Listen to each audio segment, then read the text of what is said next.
నమస్కారం, welcome to I dream. ప్రస్తుతం మనతో పాటు ఉన్నారు గోవర్ధనికో విలేజ్లోని ఆశ్రమంలో వారి సేవలని అందిస్తూ భగవంతుడి యొక్క ధ్యానంలో నిరంతరం కృషి చేస్తూ నిరంతరం భగవంతుడి ధ్యానంలో ఉంటూ ఎన్నో ప్రాంతాలలో వారి మాటల ద్వారా వారి ప్రవచనాల ద్వారా అందరికీ అవగాహన కల్పిస్తూ మన సనాతన ధర్మం యొక్క గొప్పతనాన్ని విలువలని మనందరికీ తెలియజేస్తూ ఉంటారు. వారే ప్రణవానంద ప్రభుజీ గారు. ఇప్పుడు ప్రభుజీతో మాట్లాడి మరిన్ని విషయాలు తెలుసుకుందాం. మంచి మంచి విషయాలు అడిగి తెలుసుకొని మీ అందరికీ తెలియజేస్తాను. హరే కృష్ణ ప్రభుజీ. నమస్కారం అండి. హరే కృష్ణ ప్రభుజీ. ఈ మధ్య కాలంలో ఒకప్పటి కాలంలో కన్నా ప్రస్తుతం సనాతన ధర్మం అనే మాట ఎక్కువగా వినిపిస్తోంది. నిజంగా ఈ సనాతన ధర్మ పరిరక్షణ బాధ్యత ఎవరిది ప్రభుజీ? మీది, నాది, అందరిది. ఎవరైతే హిందువులు సనాతన ధర్మానికి చెందినవారు అని అనుకుంటున్నామో, ఎందుకంటే ధర్మో రక్షతి రక్షిత అని అన్నారు. మనం ధర్మాన్ని రక్షిస్తే ఆ ధర్మం మనకి రక్షిస్తుంది అని. ఇప్పుడు మీకు ఒక విషయం చెప్తాను. ప్రతి ఒక్కరి బాధ్యత, ఒకరి బాధ్యత. చాలామంది ఏమనుకుంటున్నారంటే అండి, సనాతన ధర్మాన్ని రక్షించే వాళ్ళ బాధ్యత, గురువుల బాధ్యత, ఏదో గుళ్ళో ఉండే పండితుల బాధ్యత, లేదా కొంతమంది ధర్మ ధ్వజం పట్టుకున్న వారి బాధ్యత, మనదేం కాదు అని అనుకుంటున్నారన్నమాట. కానీ అది కాదండి. ఎవరైతే ధర్మాన్ని అనుసరిస్తున్నారో వాళ్ళందరి బాధ్యత ధర్మాన్ని కాపాడుకోవటం. ధర్మాన్ని ఎలా కాపాడుకుంటామండి? మేము ఏం చేయాలి ధర్మాన్ని కాపాడుకోవటం అని అంటే చాలా సింపుల్ విషయం అండి. ధర్మాన్ని ఆచరించటమే ధర్మాన్ని కాపాడుకోవటం అనేది. మనం కానీ ధర్మాన్ని చక్కగా పెద్దల నుంచి తెలుసుకొని, గురువుల దగ్గర నుంచి తెలుసుకొని ఆచరించామనుకోండి, ధర్మం కాపాడబడుతుంది. ఇంకొక విషయం, అన్నిటికంటే ముఖ్యమైన విషయం, ఈ ధర్మాన్ని ఈ ప్రస్తుత సమాజంలో కాపాడాలి అని అంటే, ఒకటి ఆచరించటం, రెండు భావితరాలు పిల్లలకి చెప్పటం ఏంటి ధర్మం ఏంటి అని.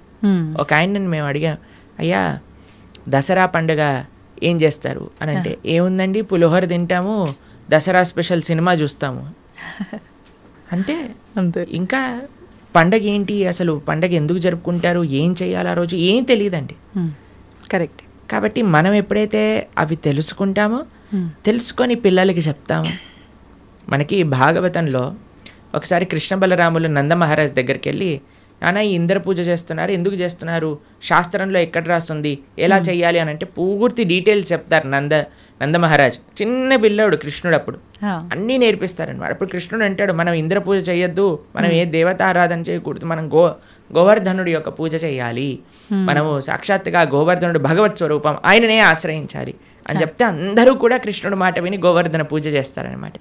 కాబట్టి ధర్మాన్ని కాపాడాలి, సనాతన ధర్మము, హైందవ సనాతన ధర్మాన్ని రక్షించాలి అని అంటే మనం ప్రాక్టీస్ చేయటం ఒకటైతే పిల్లలకి నేర్పించటం మరొకటి. ఓకే, ఈ రెండూ కూడా చాలా చాలా ముఖ్యం మనకి ఈ సమాజంలో సనాతన ధర్మ పరిరక్షణ చేయటము. ప్రభుజీ, మనం ఇవి ఆచరించాలి అని అంటే తెలుసుకోవాలి, తెలుసుకున్నవి ఆచరణలో పెట్టాలి అని అంటే మనం నిత్యం అంటే పొద్దున్న లేచిన దగ్గర నుంచి భగవంతుని స్మరణలో ఉండాలా? అసలు ఎవరిని స్మరించుకోవాలి, ఏ రకంగా స్టార్ట్ చేయాలి డే? చూడండి, ఒక రోజు మనకు వచ్చింది అంటే అది భగవంతుడి యొక్క కృప వల్లే కదండి. అవును, ఈరోజు మనకి ఈ జన్మ వచ్చింది అని అంటే స్వామిని స్మరించాలి. హరి హరి హరి హరి అని అంటాం మనం, హరి అష్టకము అని అంటాం అనమాట. హరినామస్మరణతో ప్రారంభం చేయాలి రోజు అని చెప్తారు. భగవంతుడికి, మన ఆచార్యులకి, గురువులకి అందరికీ ఒకసారి నమస్కారం చేసుకోవాలి. పృథ్వీని నమస్కరించాలి, ఎందుకంటే ఆవిడ మన జనని. కానీ ఆవిడ మనల్ని భరిస్తుంది కదండి. మనం ప్రతిరోజు అడుగు పెడుతూ ఉంటాం పృథ్వీ పైన, వివిధ రకములైన కృత్యములు చేస్తూ ఉంటాం అనమాట. కాబట్టి ఫస్ట్ లేవంగానే, ఎంతమందికి అలవాటు ఉందో లేదో తెలియదు కానీ ఫస్ట్ లేవంగానే భూమాతను స్మృశించాలి. శ్లోకములు ఉన్నాయండి, శ్లోకములు నేర్చుకోగలిగితే నేర్చుకోండి. కానీ ఆ భావన, అమ్మా నీ పైన అడుగు పెడుతున్నాను కదా, మమ్మల్ని క్షమించు, మమ్మల్ని రక్షించు అనే ఒక భావనతో మనము నేలని స్పృశించి నమస్కరించుకోగలిగితే అది చాలా అద్భుతమైన విషయం అనమాట. దాని తర్వాత మనం భగవంతుని స్మరించి పృథ్వీని స్పృశించి నమస్కరించుకొని మన గురువులకి, ఆచార్యులకి నమస్కారం చేసుకొని, మీకు ఒక విషయం చెప్తాను. అన్నిటికంటే ముందు 2 అక్షరాలతో ప్రారంభమయ్యేది రోజు పూర్వకాలంలో, హరి అని. ఇప్పుడు కూడా 2 అక్షరాలతో ప్రారంభం అవుతుంది, కాఫీ అని. కరెక్ట్. కాఫీ అనకుండా పక్కన పెట్టి హరి అనటంలో నిద్ర లేవాలి. ఓకే, నిద్ర లేచిన వెంటనే స్నానం ఆచరించాలి. మీకు ఆ విషయం తెలుసా అండి? స్నానం అనేది సనాతన ధర్మంలో చాలా ముఖ్యమైన విషయం. మనము చాలామందికి అర్థం కాదండి, స్నానం లేకుండానే రోజును ప్రారంభం చేసేయటము, వంటింట్లోకి వెళ్ళిపోవటము, తర్వాత టిఫిన్ చేసేయటము, ఇలాంటివన్నీ చేస్తూ ఉంటారు. చాలా పెద్ద తప్పది.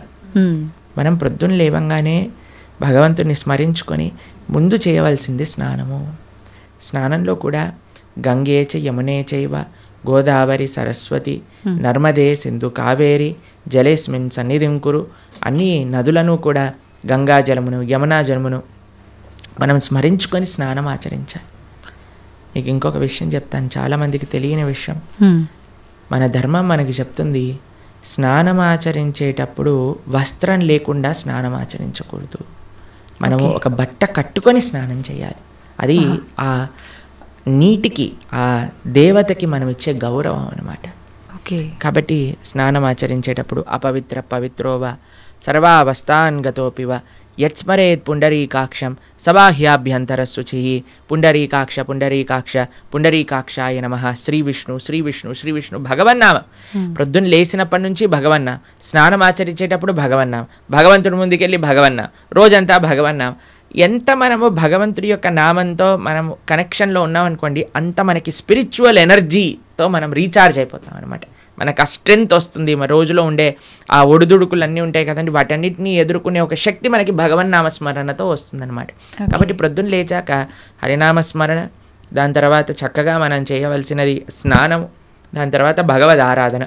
ఇవి చేసేసుకున్నాం అనుకోండి, మనం ప్రొద్దున లేవంగానే ఫోన్కి ఛార్జింగ్ పెట్టేస్తాం కదా, అలా మన శరీరం ఛార్జ్ అయిపోతుంది ఇవి చేసేసుకున్నా.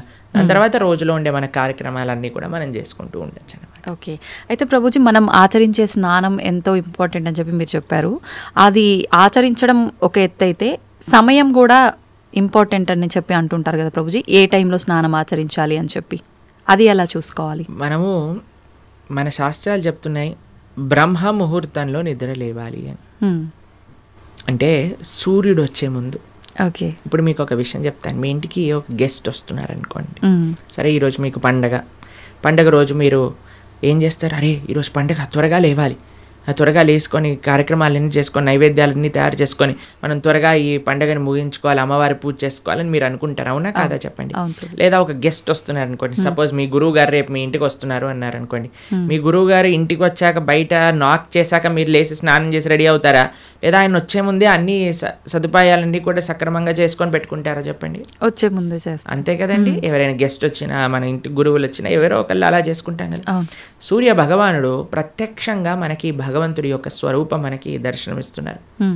ఆయన ప్రతిరోజు ఉదయించే ముందే మనం నిద్ర లేవాలి, దాన్ని బ్రహ్మ ముహూర్తము అని అంటారు. సూర్యోదయం కంటే ముందు మనం నిద్రలేచి మన యొక్క స్నానాది కార్యములన్నీ పూర్తి చేసుకొని మనం రెడీగా ఉండాలి సూర్యుడిని స్వాగతించడానికి. మన యొక్క భగవన్నామ స్మరణ చేసుకుంటూ మనం రెడీ అయిపోతాం అనమాట. అందుకే సంధ్యావందనాది కార్యక్రమములు మనం ప్రొద్దున పూట, మధ్యాహ్నం పూట, సాయంకాలం పూట 3 పూటలు చేస్తాం అనమాట. ఆయన ఎవరికి చేస్తున్నాము అని అంటే సూర్యమండలంలో మధ్యలో ఉన్న భగవంతుడికి మనం చేస్తున్నాము. కానీ ఆయన మనకి భగవంతుడిని దర్శింపజేసే ఒక ప్రత్యక్షమైన క్యారియర్. ఓకే. కాబట్టి మనం ఆయన వచ్చే ముందే మనం నిద్ర లేవాలి, ఆయన రాకముందే మన యొక్క నిత్య కృత్యములన్నీ కూడా పూర్తి చేసుకొని మనము ఆధ్యాత్మిక కార్యక్రమంలో నిమగ్నమై ఉండాలి. ఓకే. మీరు చూడండి, ప్రొద్దున పూట లేవటం అనేది అటు మన ఆరోగ్యరీత్యా, అలానే సామాజిక పరంగా, అలానే మన ఆధ్యాత్మికంగా, శారీరకంగా, అన్ని మానసికంగా అన్ని విషయములలో మనకి మంచి చేస్తుంది. అందుకే early to bed and early to rice keeps a man healthy, wealthy and wise అని అన్నారు. కాబట్టి ప్రొద్దున పూట బ్రహ్మ ముహూర్తంలో నిద్ర లేచి స్నానం ఆచరించవలే. ఇది ప్రతి సనాతన ధర్మానికి సంబంధించిన వారు తప్పక ఆచరించాల్సిన ఒక పద్ధతి. ఓకే. అయితే ప్రభుజీ, మనం మాట్లాడుకున్న దాంట్లో ఇంకొకటి భగవంతుడి ఆరాధన. చాలా వరకు అంటే ఇంట్లో మగవారు పూజ చేస్తేనే మంచి ఫలితం పొందుతారు అని చెప్పి ఈ మధ్య కాలంలో చెప్తున్నారు. కానీ ఎక్కువగా ఆడవాళ్ళే పూజ చేస్తుంటారు. అసలు నిజంగా ఆడవాళ్ళే పూజ చేయాలా, మగవారు చేయొచ్చా? అసలు మగవారు చేయాల్సిన కార్యక్రమాలు ఏంటి ఆధ్యాత్మిక? ఎవరెవరు ఉద్ధరింపబడాలి అని అనుకుంటారో, ఎవరెవరికి భగవంతు అనుగ్రహం కావాలనుకుంటున్నారో వాళ్ళు చేయాలండి. మీకు విషయం చెప్తాను. ఒక మగవాడు పూజ చేసిన, ఆరాధన చేసిన, పుణ్యం చేసిన, పునస్కారం చేసిన, దాంట్లో ఉండే 50% ఆడవారికి వెళ్తుంది. ఓకే. ఎంత? 50%. ఏదైనా పాపం చేశాడనుకోండి, దాంట్లో 1% కూడా ఆడవారికి రాదు. అదెలా ప్రభుజీ మరి? పుణ్యం అయితే పుణ్యం 50% వెళ్తుంది, పాపంలో వెళ్ళదు. ఓకే. స్త్రీ చేసిందనుకోండి పుణ్యం 1% హస్బెండ్కి రాదు, 100% ఆవిడ దగ్గరే ఉంటుంది. స్త్రీ ఏదైనా పాపం చేసిందనుకోండి దాంట్లో 50% హస్బెండ్కి వెళ్తుంది. ఇది ఒక బంపర్ ఆఫర్ అనమాట, మన శాస్త్రాలు ఇచ్చింది. బాగుందా మీకు? బాగా అనిపిస్తున్నట్టుంది మీకు. శిల్ ప్రభుపాదుల వారు ఒక దగ్గర ప్రస్తావన చేస్తారు, everybody has to fly their own plane అంటారు. మనకి అంబరీష మహారాజు గారి వృత్తాంతంలో వస్తుంది. అయినా ప్రొద్దున లేవంగానే నిరంతరము కూడా భగవంతుడి యొక్క ఆరాధనలో, ఆయన చేతులన్నీ కూడా భగవంతుడి యొక్క పూజలో, పాదాలు భగవంతుడి యొక్క ఆలయ ప్రదక్షిణలో, మనసు భగవంతుని చింతించటం. సవై మన కృష్ణ పదార విందయో వాచాంసి వైకుంఠ గుణానువర్ణనే కరే హరేర్మందిరమార్జనాదిషు అని ఆయన యొక్క దినచర్య మొత్తం చెప్తారనమాట. ఇక్కడ వారి భార్య ఆరాధనకి నీళ్లు తెచ్చి తేవడానికి హెల్ప్ చేసినా సరే ఆయన అనేవారట, నా పూజ నేను చేసుకుంటాను, మళ్ళీ నీ పూజ నువ్వు చేసుకో. ఆయన అన్ని సదుపాయాలు సమకూర్చుకొని, ఎందుకంటే చూడండి భగవంతుడితో మనకుండే రిలేషన్షిప్ ఎక్స్ట్రీమ్లీ పర్సనల్ అండి. స్వామి మన తండ్రి, స్వామి మన తల్లి. ఇప్పుడు చూడండి మీకు ఒక విషయం చెప్తాను. మన ఇంట్లో ఎవరిదైనా పుట్టినరోజు ఉందనుకోండి, మనం ఏం చేస్తాం, ఒకసారి మాకు ఈ సంఘటన ఎదురైందనమాట. నేను మా తమ్ముడు కలిసి మా అమ్మగారికి గిఫ్ట్ ఇవ్వాలి అంటే మా తమ్ముడు అన్నారు, నువ్వు నీ గిఫ్ట్ ఇవ్వు, నేను నా గిఫ్ట్ ఇస్తాను. ఎందుకంటే అమ్మకి నీ గిఫ్ట్ వేరే, నా గిఫ్ట్ వేరే. ఎందుకంటే మన ఇద్దరికి అమ్మ కదా, కాబట్టి అమ్మతో నాకుండే రిలేషన్షిప్ ఒకటి, మా తమ్ముడికి రిలేషన్షిప్ ఒకటి, అంతేనా? అయితే మేమిద్దరం అనుకున్నాం, సరే నేను నాకు తోచింది నాకు ఇష్టం ఉన్నట్టుగా నేను చాలా బాగా పెయింటింగ్ చేసేవాడిని అనమాట, డ్రాయింగ్ చేసేవాళ్ళం అనమాట. అయితే నేను ఇచ్చేస్తాను, నేను ఏదో ఒకటి స్కెచ్ చేసిస్తాను అంటే మా తమ్ముడు అన్నాడు, నేను ఏదో ఒకటి తయారు చేస్తాను, ఏదో ఒక బొమ్మ లాంటిది ఏదో ఒకటి తయారు చేస్తాను, ఇస్తాము అని ఇద్దరం వేరు వేరు చేసి ఇచ్చామన్నమాట. అంటే ఎందుకు అని అంటే మనకి మన ప్రేమను వ్యక్తపరచుకునే మార్గం ఒకటి, ఒక ఇంట్రెస్ట్, ఒక టాలెంట్, ఒక way of expressing hour love ఉంటుంది, అంతే కదా. అలానే భగవంతుడితో కూడా ఒక భర్త తన కర్తవ్యం, అరే నేను భగవంతుడి యొక్క మార్గంలో, నాకు భగవంతుడు అవసరము, అందరికీ భగవంతుడు అవసరమే కదండి. ఆయన అందరికీ తండ్రి, తల్లి, పిత, పరమాత్మ అందరికీ ఆయనే. కాబట్టి మనం ఎలా ఆలోచించాలి అని అంటే, ఒక హస్బెండ్ తన ఆరాధన తాను చేసుకోవాలి, ఒక వైఫ్ తన ఆరాధనలోకి సంబంధించిన విషయములని సమకూరుస్తుంది, వంట చేసిస్తుంది, పూలమాలలు కట్టిస్తుంది. దాని తర్వాత వారి హస్బెండ్ వెళ్ళిపోయాక వైఫ్ తన ఆరాధన తాను చేసుకుంటుంది, పిల్లలు వచ్చి దండం పెట్టుకుంటారు, ఏదో అమ్మ నాన్నలకి ఇద్దరికి హెల్ప్ చేస్తారు, అందరు కలిసి ఆరాధన ఒకటి ఉంటుంది, ఒక్కొక్కళ్ళు కలిపి ఆరాధన ఉంటుంది అన్నమాట. కాబట్టి ఏదో స్త్రీలు చేస్తే ఇల్లంతా బాగైపోతుంది అనే భ్రమలో నుంచి బయటపడండి, మీకు 1% పుణ్యం రాదు. కాబట్టి జాగ్రత్తగా మీ పూజ మీరు చేసుకోండి, మీరు బాగుపడాలి అని అనుకుంటే. కాబట్టి పురుషులు తప్పకుండా ఆరాధన చేయాలి. పురుషులు ఆరాధన చేస్తున్నారు కదండి, స్త్రీలు వదిలేయకూడదు. పురుషుడి ఆరాధన పురుషుడికి, స్త్రీ ఆరాధన స్త్రీ, పిల్లల ఆరాధన పిల్లలకి, అందరికి. ఇప్పుడు చూడండి, ఇంటి పెద్ద తింటే మిగతా వాళ్ళందరికీ కడుపు నిండిపోతుందా? లేదు, ఎవరికి వాళ్ళు తినాల్సిందే, అంతే కదండి. మీరు అంటారు కదా, అయ్యా మీరు తినండి, అయ్యా మేము పర్వాలేదు, మీరు తింటే మాకు తిన్నట్టే అని అంటారా?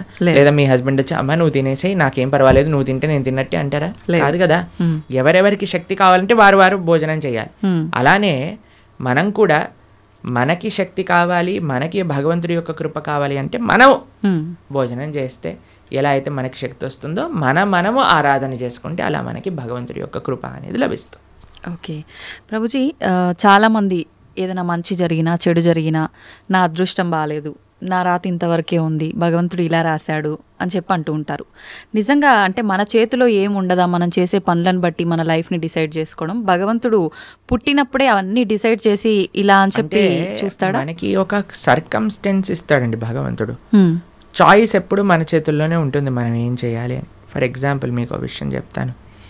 ఒకరికి ఇల్లు రాసుంది, ఒకళ్ళి ఇల్లు మీకు మీ జీవితంలో కలుగుతుంది అని రాసి ఉంటుందండి, కానీ ఆ ఇంట్లో ఏం చేస్తారనేది మీ చేతుల్లో ఉంది. ఓకే, ఇల్లు వస్తుందనే వరకు మాత్రమే మన చేతుల్లో ఉంది. ఇంట్లో ఏం చేస్తాం, మనం ఒక చక్కటి పూజ చేసుకుంటామా, పునస్కారం చేసుకుంటామా, లేదా 10 మందిని పిలిచి మందు పోసి డాన్స్లు వేస్తామా అనేది మన చేతుల్లో ఉంది. మీరు కానీ మంచి ఆరాధన చేసుకున్నారనుకోండి, ఆ పుణ్యాన్ని బట్టి మీకు నెక్స్ట్ ఏమవుతుందో రాసింది. లేదు మనం తప్పు చేసామనుకోండి, ఆ తప్పు బట్టి నెక్స్ట్ కర్మ ఏర్పడుతుంది అనమాట. What is return is what you will get. మనకేం వస్తుంది అని, దాంతో మనం ఏం చేస్తాము అనేది రాసలేదు. అది మనకు వదిలేశాడు భగవంతుడు. మన విచక్షణతో మంచి మనస్సుతో మనం దాన్ని ఆచరణ చేయాలి. అంటే మన చేతిలో ఉన్నట్టే, 100% మన చేతుల్లో ఉంది. ఇప్పుడు అంటుంటారు కదా, పరిస్థితులను బట్టి ఇంట్లో వాతావరణాన్ని బట్టే పిల్లల బుద్ధులు కూడా అని చెప్పి, ఇప్పుడు ఇది కూడా అలాగే భగవంతుడు మనకు ఒక ప్లాట్ఫామ్ ఇచ్చి వదిలేశారు. ఎలా అనేది మన చేతుల్లోనే ఉంది. ఇప్పుడు మీకు ఒక ఫోన్ ఇచ్చారనుకోండి, ఫోన్ ఇచ్చారు, ఫోన్తో మీరు ఏం చేయొచ్చు అనేది మీ చేతుల్లో ఉంది. ఒకళ్ళు ప్రవచనమైనా అయినచ్చు, లేదా పిచ్చి పిచ్చి సీరియళ్ళు సినిమాలైనా చూడొచ్చు. ఫోన్ రావటం మన చేతుల్లో ఉంది. దాంతో ఏం చెయ్యాలి మీ చేతుల్లో. ఇప్పుడు మీరేం చేస్తారు, పిల్లల్ని స్కూల్లో వేస్తారు, మంచి స్కూల్ చూస్తారు. అరే ఈ పిల్లలు మంచి చదువుకోవాలి, మంచి స్కూల్లో చదువుకుంటే వాళ్ళు మంచి మార్గంలోకి వెళ్తారు. కష్టమైనా ఏదైనా సరే, కష్టపడైనా సరే వాళ్ళని మంచి స్కూల్లో జాయిన్ చేస్తారు. మంచి స్కూల్లో జాయిన్ చేశాక వాడు చదువుతాడా లేదా అనేది ఎవరిపైన నిర్ధారణ పడి ఉంటుందండి? వాళ్ళపైన. ఒక స్కూల్లో ఒక టీచర్ 10 మందికి ఒకటే రాగంగా చదువు చెప్తుంది, కానీ ఒక్కొక్కరు ఒక్కొక్క విధానంగా చూసుకుంటారు. ఎందుకు? వాళ్ళ శ్రద్ధ బట్టి. ఓకే. అలానే మన జీవితంలో కూడా ఏమీ నీ దగ్గరకు వస్తుంది అనేది రాసి ఉంటుంది, దాన్ని ఎలా యూజ్ చేస్తావు అనేది నీ చేతుల్లో ఉంది. ఓకే ప్రభుజీ, అంటే దీని ఆధారంగా తీసుకుంటే అంతా మంచిగా ఎక్కువ డివోషనల్ సైడ్ ఉండి అన్ని మంచి పనులు చేసి న్యాయంగా ఉన్న వాళ్ళు కూడా చాలామంది ఇబ్బందులు పడుతున్న వాళ్ళని కూడా చూస్తున్నాం కదా, మరి భగవంతుడు అలాంటి వాళ్ళకి ఎందుకు సపోర్ట్ చేయడంటారు? మీకు ఒక విషయం చెప్తాను, చాలా జాగ్రత్తగా ఆలోచించవలసిన విషయం. నిజంగా ధార్మికంగా, నిజంగా ఆధ్యాత్మికంగా ఉంటే వాడెప్పుడు నాకు ఇబ్బంది వచ్చిందని అన్నాడు. మీకు ఒక విషయం చెప్తాను. మా అమ్మమ్మ ఆవిడ పెద్దజీయర్ స్వామి వారి యొక్క శిష్యులు అనమాట. అయితే చాలా వృద్ధురాలు, 85 years దాటిపోయి ఉంటుంది. నడిచేటప్పుడు ఇలా వంగిపోయి నడుస్తారనమాట, మొత్తం ఇలా కిందికే చూస్తారు ఆల్మోస్ట్గా. చాలా ఆరోగ్యం అస్సలు బాగుండదన్నమాట. అయితే మాకు ఒకసారి ఫోన్ చేశారు. ఫోన్ చేశాక ఆవిడ రోజు ఒక 6-7 గంటలు భగవన్ నామ స్మరణ చేస్తారు. విష్ణు సహస్రనామం రోజు 2 పూటలు చదువుకుంటారు. గీతా పారాయణ చేస్తారు, అన్నీ చేస్తారు. ఒకసారి నాకు ఫోన్ చేశారు, ఆ అమ్మమ్మ యొక్క ఆరోగ్యం అస్సలు బాగాలేదు, ఫోన్ చేసి ఆవిడ యొక్క ఆరోగ్యం బాగా అవ్వాలి, భగవంతుడికి ప్రార్థన చేస్తున్నానని చెప్పు అని అన్నారనమాట. అస్సలు అంటే అస్సలు బాగాలేదండి ఆరోగ్యం. అప్పుడు మేము ఫోన్ చేసాం. ఫోన్ చేసి మీకోసం ప్రార్థన చేస్తామండి, మీ ఆరోగ్యం బాగా అవ్వాలి అని అంటే ఆవిడ అన్నారు, ఆరోగ్యం కోసం ప్రార్థన చేయాల్సిన అవసరం లేదు, ఈ ఆరోగ్యంలో తక్కువ ఎక్కువ అవుతూనే ఉంటుంది. నేను భగవంతుని ఎల్లప్పుడూ గుర్తుపెట్టుకోవాలి, మా ఆచార్యులు చెప్పిన విషయాలన్నీ మాకు గుర్తుండాలి. చనిపోయే చివరి క్షణంలో ఆ స్వామి యొక్క ఆ స్మరణ నాకు రావాలి అని దండం పెట్టుకో, ఆరోగ్యం గురించి దండం పెట్టుకోవాల్సిన అవసరం లేదు అని చెప్పి. నిజంగా ధార్మికమైన చింతన ఎవరికైనా ఉందనుకోండి, వారు ఎప్పుడూ కూడా నాకు వచ్చే కష్టం అని అనుకోరండి. వచ్చే ఒకటే కష్టం ఏంటో తెలుసా అండి? భగవంతుణ్ణి విస్మరించటమే నిజమైన కష్టం జీవుడికి. అది లేనప్పుడు ఏ కష్టంలోనైనా సరే భగవంతుడు కుంతిమారని ఏమంటుందో తెలుసా అండి? అయ్యా నాకు ఇంకా కష్టాలు ఇవ్వు కృష్ణ అంటుంది. ఎందుకో తెలుసా? కష్టాలు ఇచ్చినప్పుడు నిన్ను గుర్తొస్తున్నారు, మాకు సుఖాలు వచ్చాయనుకో నిన్ను మర్చిపోతామని. కాబట్టి ధార్మిక చింతన ఉన్న ఏ వ్యక్తి కూడా కష్టం వచ్చింది అని అనుకోడు, ప్రతి ఒక్కటి భగవత్ ప్రసాదంగా స్వీకరిస్తారు. ఓకే, అది ముఖ్యమైనది. మాకు ఎంతోమంది, మీకు ఒక విషయం చెప్తాను. శ్రీల కదంబకానన స్వామి అని మా ఇస్కాన్లో ఒక స్వామీజీ ఉంటారనమాట. ఆయనకి 4th stage క్యాన్సర్. ఈరోజు టెస్ట్కి వెళ్ళారు, తెలిసిపోయింది, రేపు అడ్మిట్ అవ్వాలి డాక్టర్ అని చెప్పారు. మీరు ట్రీట్మెంట్లో ఉన్నారనుకోండి, 1 year మీరు హాస్పిటల్లో ఉండండి, మేము మీకు ట్రీట్మెంట్ చేస్తాము, ఒక 2-3 సంవత్సరాలు బ్రతుకుతారు మీరు అన్నారు. ఆయన అన్నారు, భగవంతుడు ఇచ్చిన జన్మ నాకు, దీన్ని భగవంతుడి యొక్క సేవలో వినియోగించుకోవాలి, 2-3 సంవత్సరాలు ఎక్స్ట్రా బ్రతకడం వల్ల ఏం చేసేది లేదు, కాబట్టి నేను బృందావనానికి వెళ్ళిపోతాను అని అన్నీ వదిలేసి బృందావనానికి వచ్చేసారు. సంవత్సరం పాటు అక్కడ పూర్తిగా తెలుసు ఆయనకు, ఒక్కొక్క రోజులో నా రోజు అయిపోతుంది, ఇంకా డాక్టర్స్ చెప్తున్నారు ఇంకా 10 రోజులు, ఇంకా 2 రోజులు, ఇంకొక రోజు మాత్రమే. బిందాస్గా కూర్చొని చేర్పైన వాళ్ళ శిష్యులందరికీ కూడా ఉపదేశం చేసి కీర్తన చేస్తూ భగవన్నామ స్మరణ చేస్తూ విగ్రహాలు ముందే పెట్టుకొని రోజు ఆరాధన చేస్తూ చిట్ట చివరి రోజు కూడా నవ్వుతూ బ్రహ్మాండంగా ఆనందంగా ఆ మృత్యు యొక్క ఒడిలోకి, అంటే భగవద్భక్తులకు మృత్యు రాదండి, శ్రీకృష్ణ పరమాత్మ డైరెక్ట్గా వస్తారనమాట. కాబట్టి కష్టం ఏమి కష్టం కాదండి ఈ ప్రపంచంలో. కష్టం వచ్చినా సరే అది మనం పూర్వజన్మ చేసుకున్న ఫలము. ఇప్పుడు మీరు ఆయన మంచోడు అని అంటున్నారు అంటే లేదా మంచి చేస్తున్నారు అనుకుంటున్నారు, ఇంతకు ముందు ఏం చేశామో మీరు చూసారా? లేదు. మనం ఇంతకు ముందు జన్మలో ఏం చేసుకున్నామో మనకు తెలియదు కదా. కాబట్టి కష్టం వస్తుంది అని అంటే అకారణంగా కష్టం ఎందుకు ఇస్తాడండి? భగవంతుడికి ఏం పని లేదా? ఆయన ఇక్కడ ఉన్నారు కదా హైదరాబాద్లో మూసాపేటలో, ఆయన కష్టం ఇవ్వండి కొద్దిగా చూద్దాం ఎలా బాధపడతాడో అని ఆయన ఏమన్నా పైన వైకుంఠం నుంచి ఆ పని చేస్తున్నారు చెప్పండి? లేదు. ఆయన ఎందుకు అంటాడండి ఎవరికైనా కష్టం తెప్పించాలి అని భగవంతుడు ఎందుకు అనుకుంటాడు చెప్పండి? ఇప్పుడు మీరు చూడండి చిన్నపిల్లలు ఎప్పుడైనా బాగా అల్లరి చేశారనుకోండి రూమ్లో వేసేస్తారు, వేసేసి లాక్ పెట్టేసి ఏడుస్తారనమాట పిల్లలందరూ చాలా. అమ్మాయి ఏమన్నా కావాల్సుకొని అరే మా పిల్లవాడు బాగా ఏడుస్తున్నాడు అని ఆనందపడుతుందా అండి? ఎందుకు వేసింది రూమ్లో? తెలుసుకోవాలని, అల్లరి మానేయాలి, మంచిగా ఉండాలి బుద్ధిగా కదండి. అమ్మ ఒక కొట్టినా ఒక మాట అన్నదా తిట్టినా రూమ్లో వేసినా దేనికైనా సరే ఒక పనిష్మెంట్ ఎందుకు వస్తుంది? ఎందుకంటే మారి మంచి విషయములు తెలుసుకొని ముందుకెళ్తారేమో. భగవంతుడు కూడా మనకి ఏదన్నా ఇచ్చాడు అని అంటే, ఒక కష్టం ఇచ్చాడు అని అంటే ఆ కష్టం నుంచి ఏం నేర్చుకోవాలి? Failures are stepping stones for success అని అంటారు. ఒక నష్టం జరిగిన ఒక ఏదైనా సరే అరే మనం ఇంకా ఇంకా ఇంకా భగవన్ నామస్మరణ ఎలా చేసుకోవాలి, భగవంతుడికి దగ్గరికి ఎలా అవ్వాలి. ఇప్పుడు మీకు ఒక విషయం చెప్తానండి. బృందావనంలో లాస్ట్ ఇయర్ మేము ఆ వీడియో చూస్తున్నాం అనమాట. యమునా నది మొత్తం పొంగిపోయి బృందావనం మొత్తం కూడా మునిగిపోయిందనమాట. అందరు షాపులలోకి ఇంట్లలోకి అన్నిట్లోకి నీళ్ళు వచ్చేసాయి మొత్తం కూడా. అయితే ఇంటర్వ్యూ చేసే వాళ్ళు వెళ్తున్నారనమాట.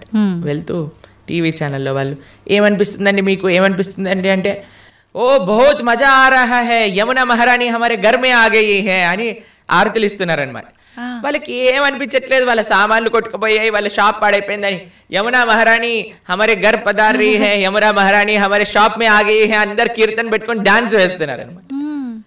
చూడండి, అదే మన ఇంట్లో నీళ్ళు వచ్చాయనుకోండి, హే ఈ గవర్నమెంట్ గలీజ్ది, ఇది ఇట్లా అయిపోయింది, అది అలా అయిపోయింది అని మనం ఏడుస్తూ ఉంటాం.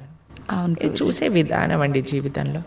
ఒకటి కష్టం వచ్చినా నష్టం వచ్చినా భగవత్ ప్రసాదంగా ఉన్నాం అనుకోండి, ఏం పెద్ద కష్టం లేదు. కానీ పరమాత్మ ఎవరికి కష్టం ఇవ్వాలి అని అనుకోరు. మన యొక్క పూర్వజన్మ ఫలితం మనకు ఒక విధంగా వచ్చిందనుకోండి, దాన్ని స్వీకరించాలి. తండ్రి ఐ యాక్సెప్ట్ అని ముందుకెళ్ళాలి. ఓకే ప్రభుజీ, ఇప్పుడు మీరు చెప్పినట్టుగా అమ్మమ్మ గారి విషయం అయితే కానీ, గురువు గారి విషయం ఒకటి చెప్పారు, అదైతే ఏంటి, ఇప్పుడు యమునా నది గురించి చెప్పింది. ఇంత ప్రశాంతంగా కష్టం వచ్చినా ఇది కష్టం కాదు, అది కూడా భగవంతుడి కృపే, ఆయన అనుగ్రహమే అని చెప్పి దాన్ని సుఖంగా భావించాలి అని అంటే నిజంగా అసలు అంత ఈజీగా ఎలా సాధ్యపడుతుంది? ఈ కుటుంబ జీవనంలో ఉన్న వాళ్ళకి ఇదంతా ఎంత ఆధ్యాత్మికంగా ఉన్నా సాధ్యపడుతుంది అంటారా? చెప్పిన వాళ్ళందరూ కుటుంబ జీవితం ఉన్నారు, కానీ ఎక్కడో కొంతమంది, అందరికీ అలా సాధ్యపడాలంటే చాలా ఈజీ అండి. భగవంతుడి పైన నమ్మకం ఉండాలి అంతే, ఇంకేం అవసరం లేదు. ఇప్పుడు మీకు ఒక విషయం చెప్తానండి. మీ డాటర్స్ ఉన్నారు, మీ డాటర్స్కి మా అమ్మ నాన్న నాకు చేసింది మంచి అని అనుకుంటే మీరు ఏమన్నా సరే వాళ్ళు యాక్సెప్ట్ చేస్తారు, మీ మాట వింటారు. వాళ్ళు అనుకున్నారనుకోండి, మా అమ్మకి ఏం తెలుసు నా గురించి, నాకు బాగా తెలుసు, నాకు ఏది మంచో ఏది చెడు అని అంటే మీరు ఏమంటారండి మీ పిల్లల్ని చూసి? అరే ఇంత చిన్న పిల్లలు రా, మీకేం తెలుసు మంచి చెడు అంటే ఏంటో, అదే అనుకుంటాం కదా. కాబట్టి మనకి ఎలా తెలుస్తుందండి మంచి అంటే చెడు అంటే ఏంటి అని? అరే భగవంతుడి పైన, అరే భగవంతుడికి తెలియదు ఉంటుందా చెప్పండి? లేదు. స్వామి మనల్ని సృష్టించిన వ్యక్తి, ఆయనకి తెలియదా అండి మనకి మంచి ఏది చెడు ఏది అని? ఆయన పైన నమ్మకం ఉండాలంతే. స్వామి మారోబి రాకోబి, నువ్వేం చేసినా నాకు మంచి చేస్తావు, నమస్కారం అనండి అంతే. ఇంకా ఏం జరిగినా సరే మనం దాన్ని తీసుకోగలము. ఆ భక్తి, ఆ శరణాగతి భగవంతుడి పైన ఉండాలంతే. ఓకే ప్రభుజీ, మన హిందూ ధర్మం విషయానికి వస్తే కొన్ని కోట్ల దేవతలు రకరకాల రూపాలుగా ఆరాధిస్తారు. ఎందుకని? భగవంతుడు ఒక్కడే కదా, ఇన్ని రూపాలుగా ఎందుకు ఆరాధించాలంటారు? భగవంతుడు ఎన్నో రూపాల్లో లేడండి, భగవంతుడు ఒక్కడే. గోవిందం ఆది పురుషం తమహం భజామి. ఆ స్వామి ఇప్పుడు చూడండి, మన కంట్రీ తీసుకున్నాం అనుకోండి, ఒక ప్రైమ్ మినిస్టర్ ఉంటాడు. ఆ ప్రైమ్ మినిస్టర్ యొక్క క్యాబినెట్లో మిగతా మంత్రులు ఉంటారనమాట. ఆ మంత్రుల యొక్క ఆఫీస్లో చాలా మంది పనిచేస్తూ ఉంటారు. ఇదంతా కలిపి మనం ఒక గవర్నమెంట్ అంటాం, అంతేనా? అలానే భగవంతుడు ఒక్కడే ఉంటాడు, ప్రైమ్ మినిస్టర్ ఒక్కడే ఉన్నట్టుగా భగవంతుడు ఒక్కడే ఉంటాడు. ఆయన యొక్క మినిస్ట్రీలో చాలా మంది మంత్రులు ఉంటారనమాట.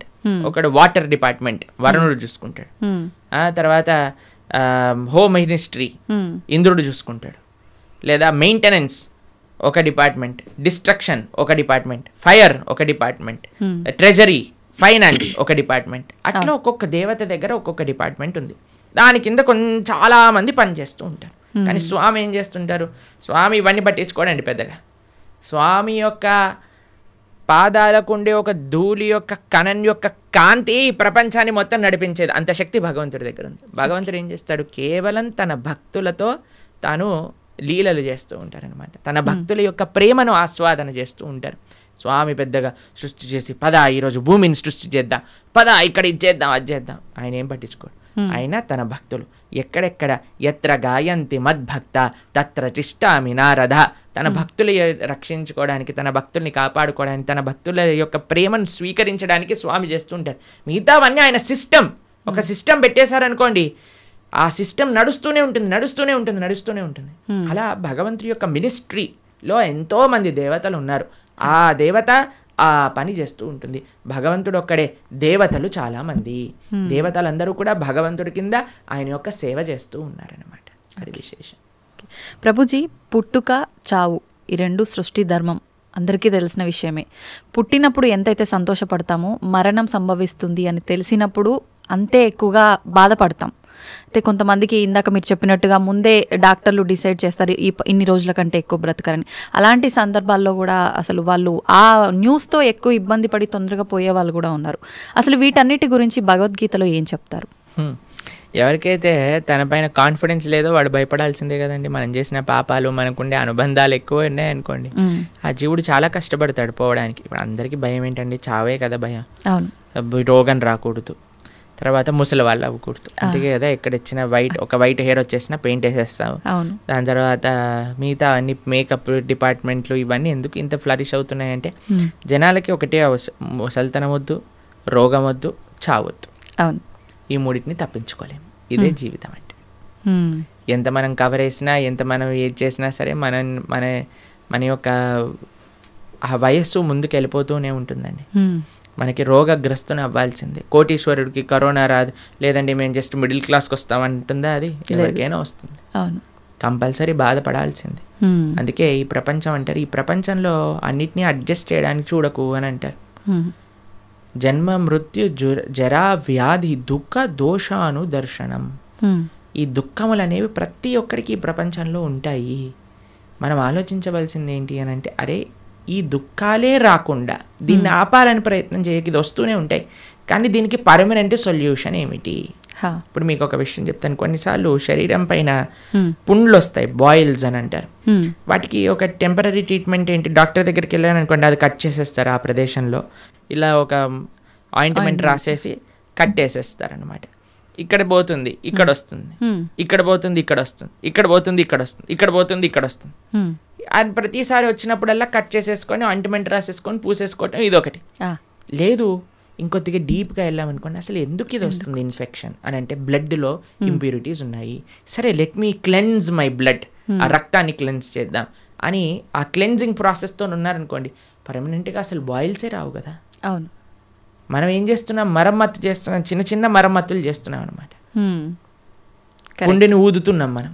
అరే పుండే రాకుండా చూసుకో అని ఆధ్యాత్మిక మార్గం చెప్తాం. కాబట్టి మనం ఏం చేయాలి?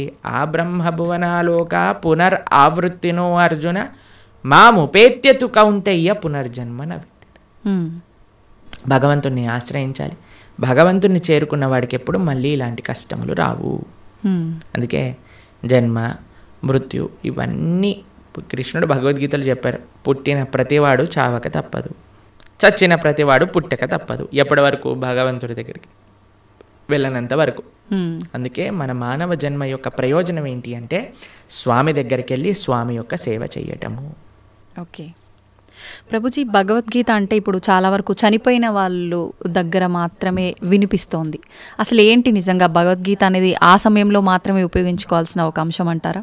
భగవద్గీత చనిపోయిన వారి దగ్గర పెట్టడంలో ఉండే అంతరార్థం ఏంటి అని అంటే, వీడు ఎలానో గీత నేర్చుకోకుండా వెళ్ళిపోయాడు, కనీసం మీరైనా మారండ్రా అని చెప్పే ఒక విషయం అనమాట. మీరు చూడండి, చనిపోయిన వాళ్ళ దగ్గర గరుడ పురాణాన్ని వినిపిస్తారు. తెలుసా మీకు ఎప్పుడైనా? గరుడ పురాణాన్ని పారాయణ చేయిస్తారనమాట ఎవరైనా చనిపోయారనుకోండి. గరుడ పురాణంలో ఏముంటుందో తెలుసా?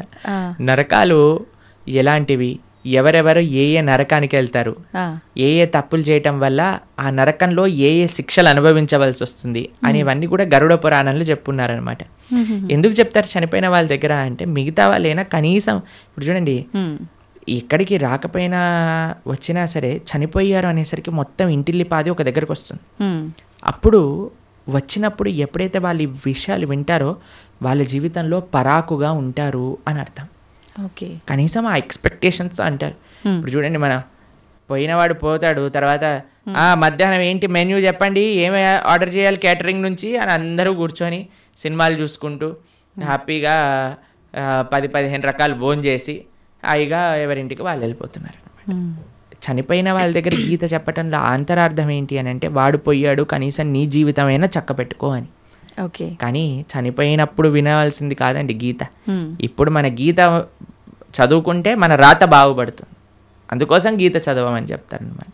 ఓకే, అది విశేషం. ప్రభుజీ, ఆలయాల విషయానికి వస్తే ప్రతి ఆలయంలో కూడా గంటలు ముఖ్యంగా మనకు కనిపిస్తూ ఉంటాయి. ఏంటి ప్రభుజీ గంటలకి ఆలయానికి ఉన్న సంబంధం? భగవంతుడి యొక్క నివేదన చేసేటప్పుడు గంటను మ్రోగించవలే అని ప్రతి దాంట్లో మనకు గంట ఉపయోగించరండి. కొన్ని కైంకర్యములు ఉంటాయి భగవంతుడికి. స్వామి యొక్క అభిషేకం చేసినప్పుడు అన్ని వాద్యములు కూడా గంటలో ఉంటాయి, గంట స్వరూపంలో ఉంటాయి అని అంటారనమాట. కాబట్టి ఆ గంటని భగవంతుడి యొక్క నైవేద్యములలో వాడుతుంటారు. స్వామికి నివేదన చేసేటప్పుడు గంటలు మోగుతూ ఉంటాయి. మీరు తిరుమల వెళ్ళారనుకోండి, టంగ్ టంగ్ టంగ్ టంగ్ అని మోగుతూ ఉంటాయి గంటలు, నైవేద్య గంటలు అనమాట. మీకు కృష్ణుడు ఒకసారి బృందావనంలో దొంగతనం చేయడానికి వెళ్ళారనమాట. అప్పుడు ఒక గోపిక ఏం చేసిందంటే అన్ని ఉట్టి కట్టేసింది, వెన్న మొత్తం కూడా కృష్ణుడికి అందకూడదని.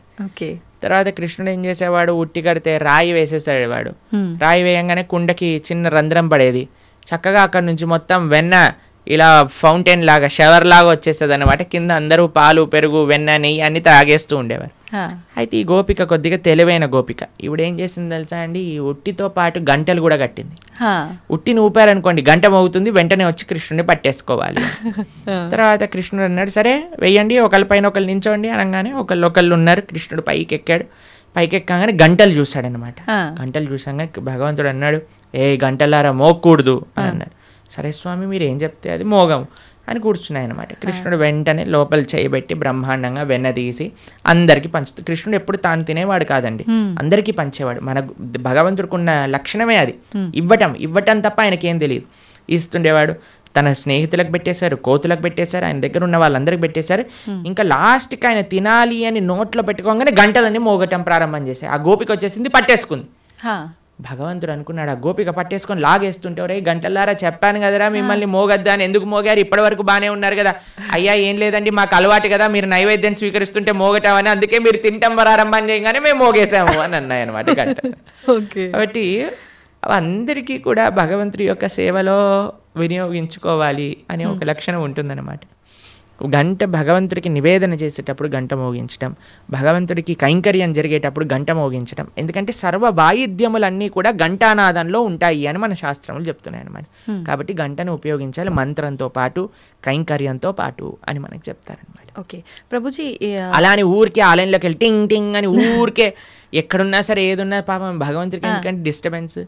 కాబట్టి మనం వచ్చామని ఆయన గంట మోగిస్తేనే మన వైపు చూడడు. మనం మంచి చేస్తే ఆయన నువ్వు గంట మోగించినా సైలెంట్గా ఆలయం బయట నుంచి భగవంతుని చూసినా ఆయన మనల్ని చూస్తారు. ఎందుకంటే ఆయన చెప్పిన మాట వింటున్నాం కాబట్టి.